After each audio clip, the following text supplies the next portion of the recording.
요즘에는 말이에요, 해외 주식을 24시간 동안 언제든지 시차 없이 할 수 있어요. 진짜? 나무증권 애플이 18일에 애플워치 9이랑 울트라 2를 12월 21일부터 온라인 스토어에서 판매하지 않겠다고 발표를 했고요. 오프라인 매장에서도 12월 24일부터 판매를 하지 않는다고 이야기를 했습니다. 뭔가 하자가 생긴 건 아니고요. 판매가 중단된 배경에는 특허 분쟁이 있습니다. 특허 분쟁을 건 당사자는 이제 마시모라는 기업이고, 아마 우리에게는 이제 굉장히 익숙하지 않은 기업인데요. 이 마시모라는 기업이 2020년에 애플워치에 추가된 기능인 혈중 산소 센서가 자신들이 발명한 것이라고 주장을 했습니다. 그리고 국제무역위원회 ITC죠. 여기서 이제 10월에 애플이 마시모 특허를 침해했다고 판결을 내렸고, 관련된 기기를 판매하지 말아라, 이런 판결을 내린 거죠. 일단 ITC가 10월에 판매 금지 조치를 한다고 이제 판결을 내리긴 했는데, 사실은 이제 이게 실효적으로 걸리는데 시간이 한동안 걸리거든요. 이게 그 대통령 검토라는 기간이 있어서 이게 한 60일 정도 돼요. 그래서 이번 12월 25일이거든요. 12월 25일 전에 백악관에서 이 금지 조치에 대해서 이거 불허한다, 거부권을 행사할 수가 있어요. 만약에 이제 거부권을 행사하게 되면은 애플은 다시 판매를 할 수 있죠. 아무튼 이제 12월 25일이 되기 전에 이제 애플이 좀 선제적인 조치를 취했다고 보시면 되고요. 일단은 저희가 좀 더 들여다보기 전에 애플이 이제 매출을 어떻게 좀 나누고 있는지, 또 비중은 어떤지 좀 살펴보면 좋은데, 애플은 매출을 나눌 때 이제 제품 카테고리별로 나누거든요. 그래서 아이폰, 맥, 아이패드, 웨어러블, 홈, 액세서리 파트가 있고, 마지막으로 서비스 부분이 있습니다. 이렇게 5가지 카테고리로 매출을 좀 나누고, 당연히 이제 가장 큰 비중을 차지하는 거는 아이폰이고요. 최근 분기, 그러니까 회계연도 2023년 4분기 매출은 438억 500만 달러입니다. 그리고 2위가 서비스 부분으로 매출은 한 223억 달러 정도고요. 그리고 이제 세 번째가 웨어러블, 홈, 액세서리 부분입니다. 여기 매출이 지난 분기, 최근 분기죠. 매출이 93억 2200만 달러 정도 나왔고요. 그 회계연도 2023년 전체로 봐도 이 순위는 같아요. 그래서 웨어러블, 홈, 액세서리 부분이 2023년 매출이 한 398억 4,500만 달러고, 그리고 이제 애플워치가 바로 이 부문에 소속이 되어 있죠. 그런데 이제 애플이 애플워치만의 매출을 따로 빼서 발표하지는 않고 있는데, 업계에서 추정하는 게 있습니다. 그래서 애플워치가 대략 한 170억 달러 정도의 매출을 낸 것으로 좀 추정을 하고 있습니다. 이게 어느 정도 수준이냐면, 애플 전체 2023년 회계연도 매출이 3,832억 8,500만 달러였는데, 이 중에 애플워치 비중이 한 4.44% 정도 된다고 보시면 되고요. 비중이 이게 작은 게 아닙니다. 애플이 워낙에 매출 규모가 큰 기업이기 때문에 4.44%는 매출에 직접적인 영향을 줄 수 있는 비중으로도 볼 수가 있습니다. 그리고 이제 애플워치가 그 다른 기기랑 연동되는 대표적인 웨어러블 기기라는 점에 좀 주목을 하셔야 되는데, 일단 이제 아이폰을 구매하거나 맥을 구매한 사람들은 애플워치를 좀 같이 구매하는 경향이 굉장히 세죠. 그리고 이 애플워치라는 것 자체가 소비자들이 애플 생태계 안에 머물게 하는 장치이기도 합니다. 그렇기 때문에 애플워치의 신규 라인업 판매가 중단된다는 거는 그 판매가 고스란히 감소하고, 이게 이제 전체 매출에도 직접적인 연결을 미칠 수 있다는 거죠. 애플워치가 이제 어느 정도 규모가 됐는지 파악을 했으니까요. 이번에는 특허 분쟁에 대한 히스토리를 좀 살펴볼 텐데요. 일단은 2020년도 초에 마시모가 애플을 상태로 소송을 걸었습니다. 그러니까 특허를 침해를 했고 영업비밀을 불법으로 사용했다는 거죠. 그리고 마시모는 애플이 자사의 기술을 사용해서 애플워치의 센서를 개발했다고 주장을 했습니다. 이 과정에서 마시모 직원들을 빼가기도 했다고 주장을 했고요. 이런 소송에도 불구하고 애플은 혈중 산소 센서가 포함된 애플워치 6를 출시를 했습니다. 이 기술이 바로 마시모의 주요 논쟁 대상이 되는 거죠. 그리고 2021년 6월 마시모는 ITC에 애플을 상대로 또 다른 소송을 제기를 했는데요. 이 소송은 애플워치의 펄스 오시미터라는 기능이 마시모의 특허를 침해했다는 내용입니다. 앞서 제기한 소송과 좀 연결되어 있다고 보시면 되고요. 그리고 이제 한 2년 넘는 소송 기간이 있었고, ITC가 최종 결론을 내립니다. 2023년 10월 2일인데요. ITC는 애플이 마시모의 2개의 특허를 침해했다고 판결을 했습니다. 그리고 이제 아까 말씀드린 것처럼 이 판결 이후에 60일간의 대통령 검토 기간이 진행되고 있고, 그 기간은 곧 이제 끝났죠. 어쩔 수 없이 애플은 ICT 판결에 따라서 미국 내에서 이제 애플워치 시리즈 9과 애플워치 울트라 2의 판매를 중단한다고 발표를 했습니다. 이전 시리즈들은 이미 이제 판매가 자연스럽게 중단이 된 상태이기 때문에 최근 라인업에 대한 판매를 중단을 한 거고요. 이런 순서대로 이제 소송이 진행이 된 겁니다.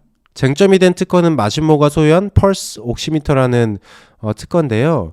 이 특허는 혈중 산소 포화도를 측정하는 기능과 관련이 있습니다. 마시모는 이와 관련해서 여러 개의 특허를 보유하고 있고요.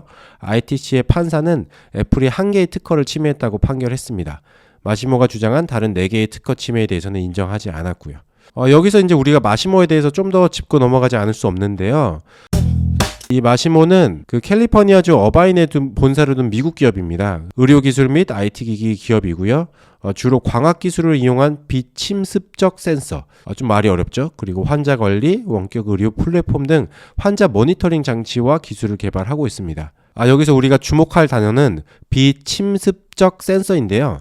이 비침습이라는 것은 피부를 관통하지 않거나 신체의 어떤 구멍도 통과하지 않고 질병을 진단하거나 치료하는 방법입니다. 흔히 말해서 우리가 애플워치 같은 스마트워치를 이제 차고 있으면 자동으로 뭔가 측정을 해주잖아요.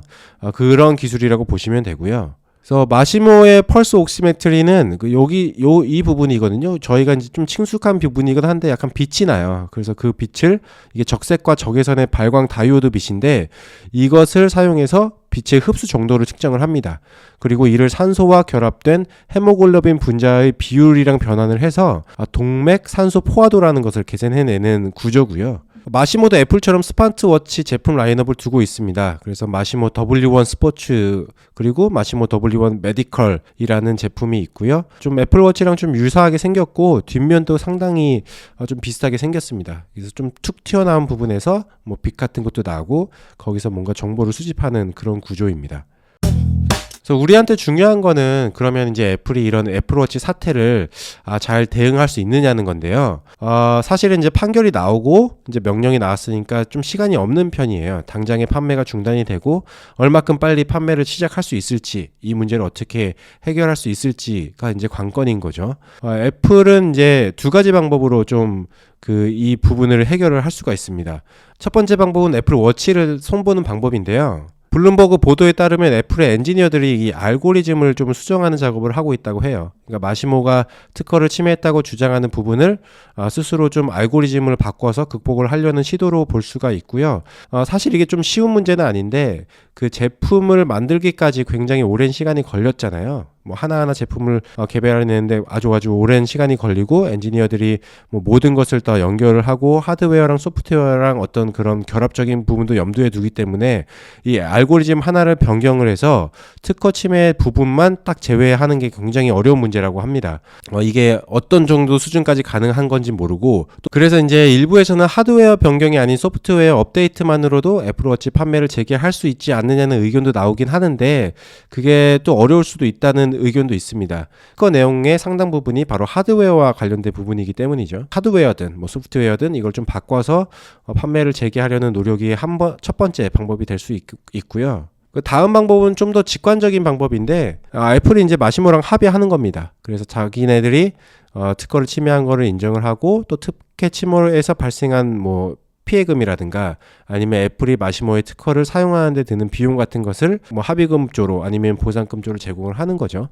근데 다만 아직까지 이런 합의에 대한 움직임은 포착된 게 없고요. 사실 이거는 좀 어떻게 될지 알 수 없는 부분이에요. 합의에 이를지 애플이 스스로 해야 되는 부분이 좀 어느 정도 거치고 이게 어렵다고 생각하면 합의에 들어가게 될지 뭐 이런 것들은 모르는데 블룸버그에서 그 엣지라는 기업이 있는데요. 이 엣지는 특허 관련된 소프트웨어를 만드는 기업인데 이 기업의 에반 짐머스 CEO는 이런 수입 제한, 여기서 말하는 것은 이제 판매 제한인데 이러한 유형의 분쟁은 종종 합의 협상의 지렛대로 사용된다.